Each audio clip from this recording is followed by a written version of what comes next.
Welcome back to Stay in Your Lane. I'm your host, John Maley, brought to you by Triple T Transport. Love having him on, everybody. Big round of applause. I believe that Dan North is one of my favorites. So Dan is going to speak to us about what he's seeing in the economy, what we need to watch for. Dan's ability to convey the message to all people from any type of perspective or background is a huge gift. So Dan North, Allianz Trade North America. Thanks very much, John. It's a very kind introduction and truly appreciate it. So I want to look into 2024 a little bit and talk about some of the things that are, making it positive versus making it a little bit weaker. But bottom line is we expect to see things, about 3/4 of near zero growth next year, skating around a recession. There's definitely going to be a slowdown, and I'll go into why that is. But I have been saying that for a while. We spotted it early because we saw inflation flaring up in 2021, and we saw the Federal Reserve start raising interest rates in 2022. So these are the kind of things that can derail an economy. So we started looking at it early, started seeing those fundamental things acting on the economy, and then they showed up in some of the measures, the speedometer of the economy as well. In a sense, we're not surprised that it's not here yet. For instance, one of the indicators I look at a lot is called the yield curve, and it's just the difference between short-term and long-term interest rates. And usually long-term rates are higher than short-term rates. It makes perfect sense. If you're going to lend money for 10 years, you'll demand a higher rate than you will for 3 months. Mm-hmm. That's almost always the case, except times like this when the Federal Reserve is jacking up those short-term interest rates to the point they become higher than long-term interest rates, and a recession always follows. Well, there's a time lag involved there. So when that yield curve goes negative, that is, that relationship inverts between long and short-term rates, it gives us about a 3 to 5 quarters warning. Well, it went negative last September. Here we are in October. It's not surprising that we haven't had a recession kick in yet, or at least a slowdown. And it could be, maybe 6 quarters. So that's into next year. So we spotted it early, but there's a lag between these indicators and when it actually gets here. Another thing to think about is, well, why haven't these interest rate hikes that the Federal Reserve has been doing, why haven't they had the effect that we said they would? A way to look at it is, if they hadn't been raising interest rates, inflation would still be growing, and the economy would be growing even faster than it is now. So in a sense, those interest rate hikes have helped tamp things down a little bit. Mm-hmm. But there's a little bit more to it. During the pandemic era, interest rates were extremely low. Near 0% was the federal funds rate. And during this time period, a lot of corporations locked in financing at near zero rates, to the point where their net interest payments are at a record low now. So they locked in at low rates, and they're saying, hey, go ahead, raise interest rates all you want. Doesn't affect us. We locked in on, a fair amount at very low rates. Same thing with households, with mortgage holders.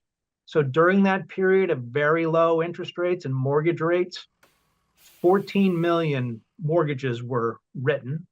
That's about 17% of all that is sitting out there. Again, at very low rates. So people holding mortgage are like, sure, Federal Reserve, go ahead, raise rates all you want. Refis, people refi in.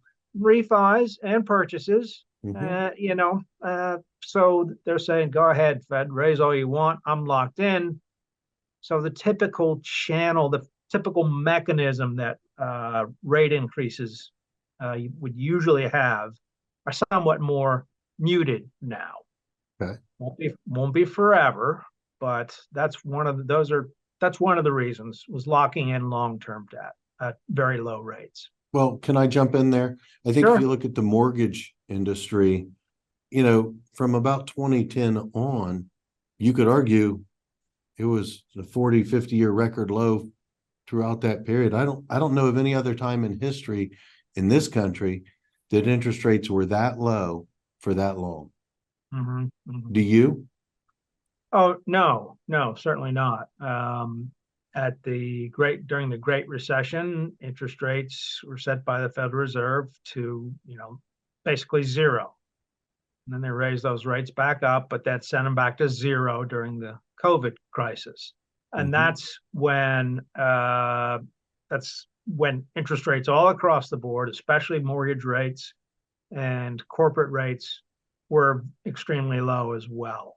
So that's where, more so than the previous period you were talking about. So that's what's kept the usual effect of rising interest rates from working as well as it might have. Fiscal policy, a lot of spending out of Congress is helping boost the economy. So the Federal Reserve and the federal government, which is Congress, are kind of at cross purposes there. So those are a couple of reasons, but consumers had a whole lot of excess savings from those pandemic fiscal stimuluses. Had, Had they had they passed. well, they got all out of these checks, created excess savings, which they've been using to spend, and that's almost all drawn down now.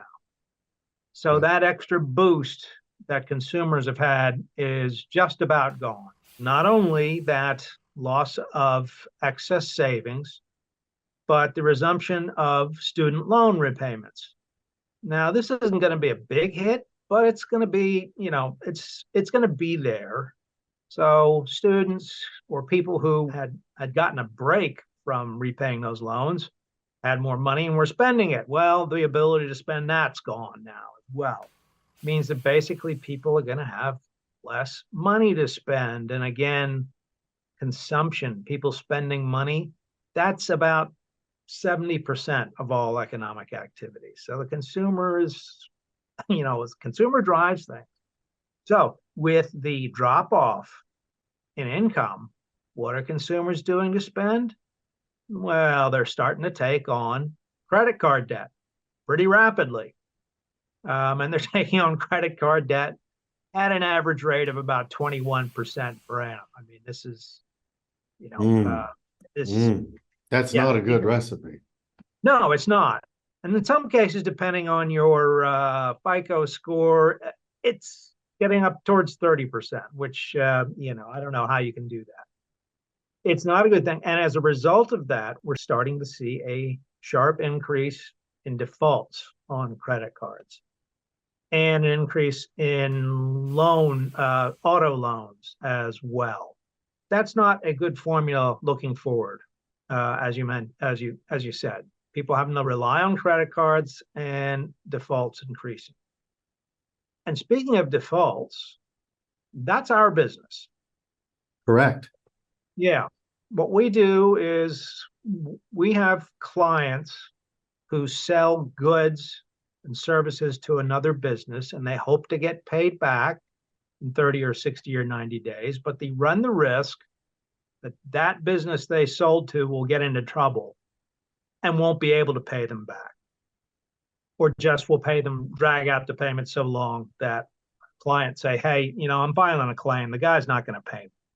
So we protect our clients against other businesses going bad, or I should say, defaulting on the credit that they've been lent. Correct. That's the main reason why I looked for you in the very first place, because you guys are the best at this. There's 5,500 employees globally, and this is what you do. Right. That is exactly right, and we're the world's leader in this. So you're going to know exactly what's going on from an economic perspective more than anyone else, I would say. And you've been there for how many years? 24 now? Something like that. Yeah, more than I'd care to admit. Well, I mean, you're I think it's 29 with 27 24 actually. years of experience there, right? Yeah, yeah. Me too. But how long is it going to take us to get the wheel of momentum going again and for things to become positive? Well, we think it's going to be something like 3 quarters. Since the end of World War II, the average recession has lasted 11 months, let's say. And all of the recent recessions, if you will, were all accompanied by a Federal Reserve raising interest rates and a second imbalance. So the previous one, the Great Recession, was due to that meltdown in the subprime mortgage market and the housing market in general. And then you go back to 2000, 2001, that was the dot-com bust. And before that was savings and loan crisis. And before that was super high inflation, much more than we have now. The ones before that were pretty dramatic energy crises. So each of them had a Fed that was raising rates and an extra imbalance. Right now, at this moment, we don't see that extra imbalance yet. So that's why we would think that a recession, that's why we're actually calling it a downturn, near 0% growth, because we think it's going to be pretty shallow without that extra imbalance. So you think later in 24, like third to fourth quarter in 24, we'll start to see some reprieve from an interest rate perspective, probably, as long as we don't have a second imbalance pop up to irritate and push us further, correct? That's right. That's right. And man, have we had a lot of things that have gotten really close to being an imbalance, like the banking crisis earlier this year that has now turned into sort of banking concerns. And then we've had the Ukraine-Russia war, and now we've got another war in the Middle East, spikes in energy prices. There's been a number of things sitting out there. Our government, our House, basically, House of Representatives, unable to do anything for weeks, unprecedented. Debt ceiling showdown. We've had a lot of things that could have run us off the rails. So it's entirely possible that something like that will still come up. I do want to mention a couple more things here, John. I was talking about defaults and how much we're experiencing it. Oh yeah, I bet. On a nationwide basis, the amount of bankruptcy filings is now up 23% year over year. And for all of this year, we expect it to be up almost 50%, and then 15% next year. Well, that sounds disastrous. And in percentage terms, it is disastrous. 50%, holy cow. Well, it's off a small base. So it really only gets us back to levels that were already historically pretty low.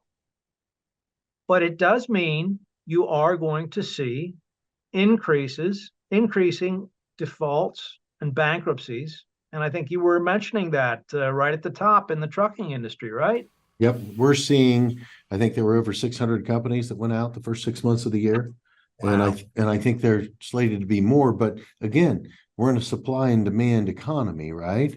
Yeah. So we're seeing the attrition, from a rate of, it's grown exponentially. Everybody's hung in there, I think, that can, but long term, I don't know what the big picture is going to be. So I look for you to tell me, when do we see some reprieve? Well, I think it's going to be a little while, and I'll mention one last thing that's in our way, or time-wise, before we get there, which is the upcoming holiday season. Continue watching on the next episode of the Stay in Your Lane podcast.